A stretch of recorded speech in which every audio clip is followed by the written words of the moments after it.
I think it's time we blow this scene. Get everybody in the stuff together. Okay, 3, 2, 1, let's jam.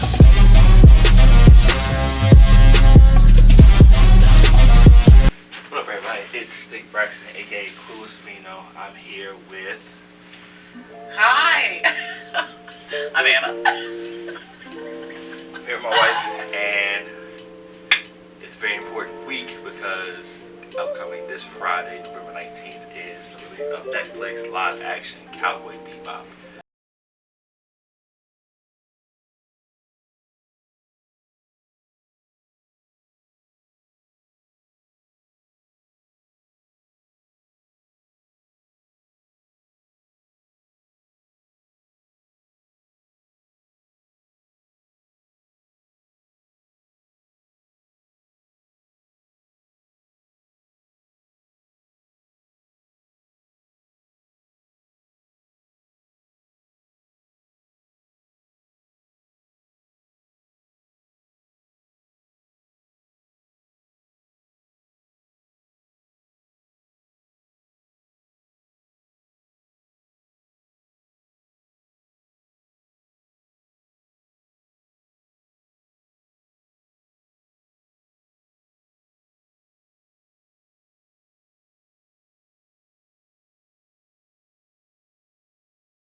Genres in the one, because like it's a noir, it's a sci-fi, it's a space western, it's a space western or whatever. It kind of has some opera type of vibes to it sometimes. Yeah, well, I think the musical, because you had to explain that to me, that every episode was named after a piece of music, right? Or has some type of musical, which they go on.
I do think he died just because there were so many. My hope is that he didn't, but I also don't know. I don't know. I mean, he had so many other near misses. Like, there were so many other times. Two that come to mind. His first fight with Vicious, and then when in that episode, or was it the movie? Is it? No, it's in the movie when he gets shot, like, real close range. On the train. This was the movie, right? Yeah, when Vincent is falling out the window. Yes. Both of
he was the cat. I don't see him as the tiger. I see him as the cat. And, you know, I think Jet kind of got that too. And I think it would have been different if they had... So him and Vicious get in this terrible fight. And in my mind, they're both... He kind of completed part of what he wanted to. He got his revenge on Vicious. I feel like that was... his end. And it's not like it wasn't a happy ending, which is what makes it so intriguing. Is it's not like, oh cool, that him and Julia found each other and they stayed together and he was still, you know what I mean? Like, I feel like it was a sad ending for, I mean, but that's kind of what he seemed like he was destined for almost in a way. There are a lot of elements in the show, or themes in the show that they cover. Yeah. One of them is like the past. Mm-hmm.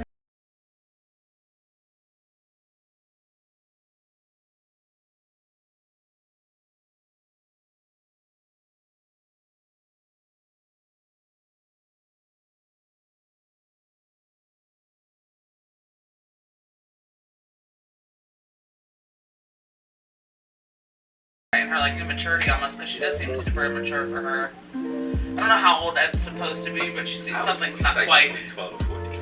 right. But she's like super smart. You know She's what I'm very saying? smart. She's super smart. So it's like, where did she get that from? Right. Or whatever.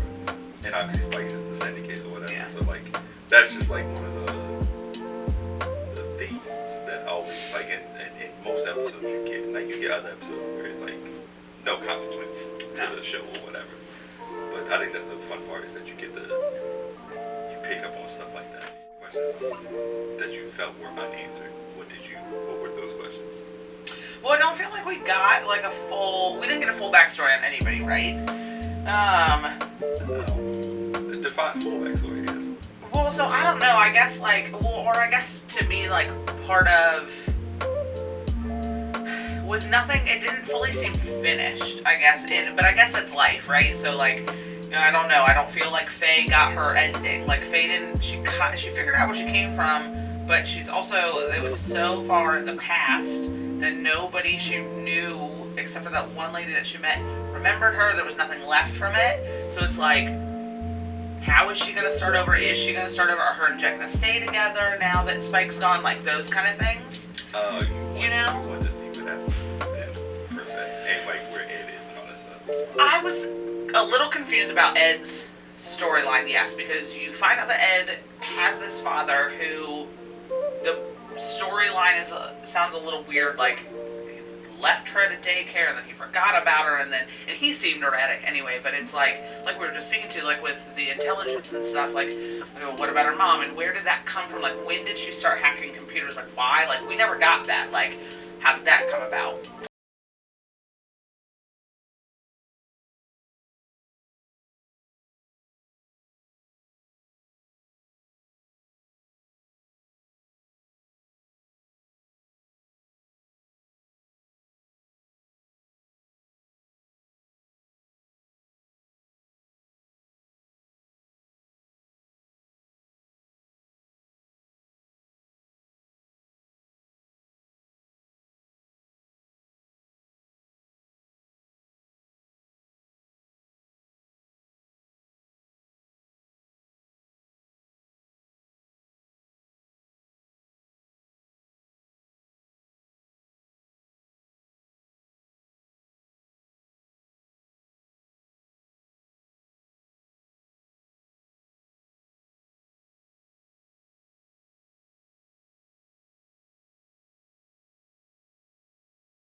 You think that's your favorite episode?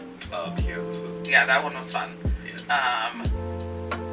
I did like that weird one on the ship where they got like food poisoning or whatever. Oh, Toys and Addict. That one was funny. Toys and Addict. Toys and Addict.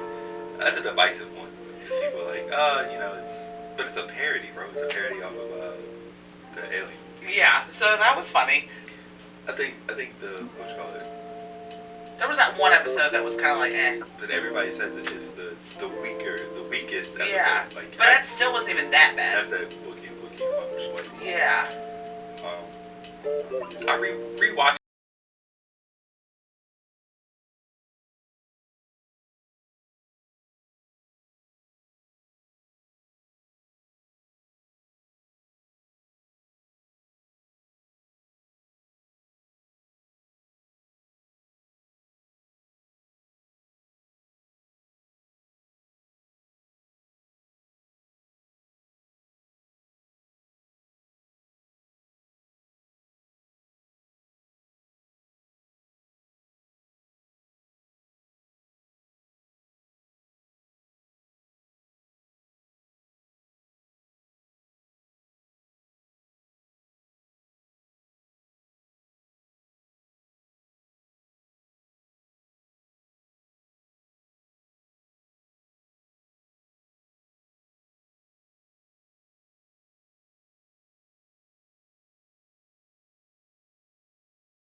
You knew he was the villain, so you know what I mean? Like, you could tell he was supposed to be the villain, so it was like, well, this is interesting. With her, I didn't know if you could actually trust her. I didn't care about her, so I was like, I don't know, like, what is she? Then she was carrying this weird tablet thingy around, and it was just like, I don't know. Yeah, it was an interesting little episode.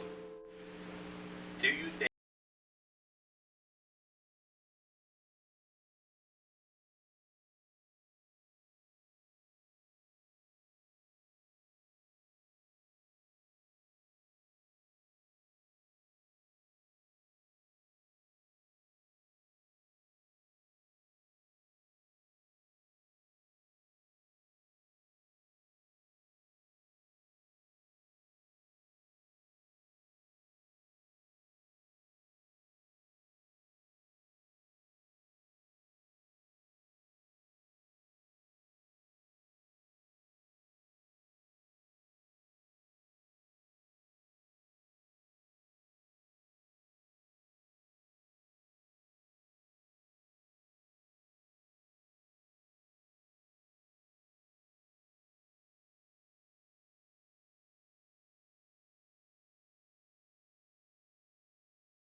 So you never saw that reaction, but I have a feeling that that would have been that was also rough on her because those are people that she could actually depend on that weren't trying to. The other people in her life, it seemed like were always like taking advantage or BSing her, or like she was using them for something. Like they didn't seem like they were actual real relationships. These three, there was actually something like a deeper bond, whether it was trusting each other with their lives or what have you, like kind of a thing. So I feel like she reacted that way because it seemed like, again, she was always the one to like cut somebody off or end things or walk away. But now, not only was Ed gone, now Spike's leaving too, and it's like, well, hold on, like.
So it was an anime. Well, I also don't want them to do what I'm worried about, which is that, like, so what I enjoyed about the anime so much was that, like, part of what kept you interested was the way they told the story. So while it was frustrating that you only learned a little bit about Faye at one point, what I'm worried that they're going to do is they're going to take those 2 or 3 episodes and just be like, oh, here's Faye's episode, and try to put it all together. But like that doesn't.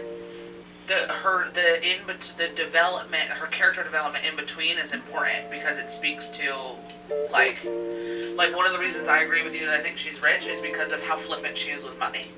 You know what I mean? And like this, like, oh, it's okay, there'll always be more. Like that kind of a thing. Yeah, I don't know. That's what I'm concerned about. Or them trying to be looking at it and saying, okay, we could put these 3 different villains together and have them like almost be like one villain because they were like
She's basically doing the same thing she did with the original. And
the best anime of all time, arguably.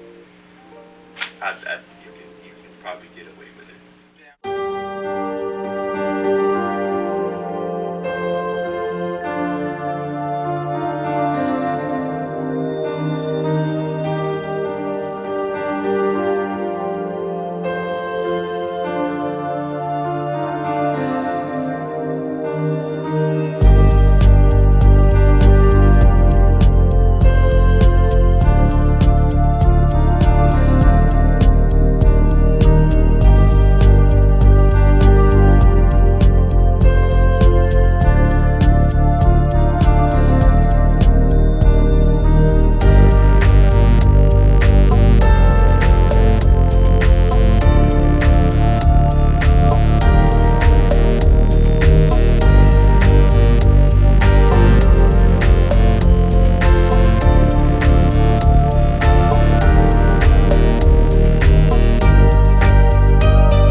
between Ed and Spike.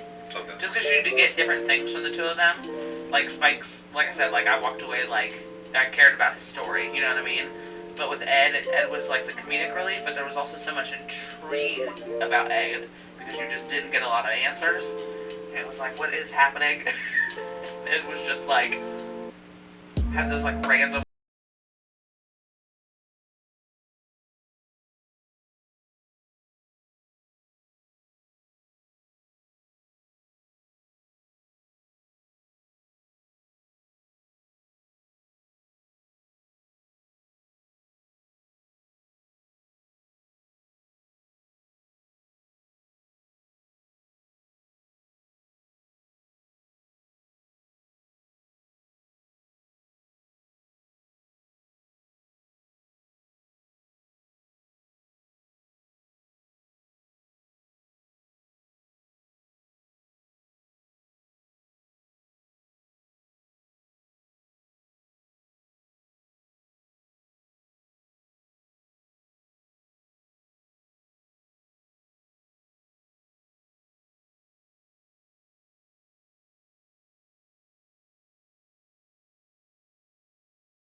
We can get a corgi and name it Nine.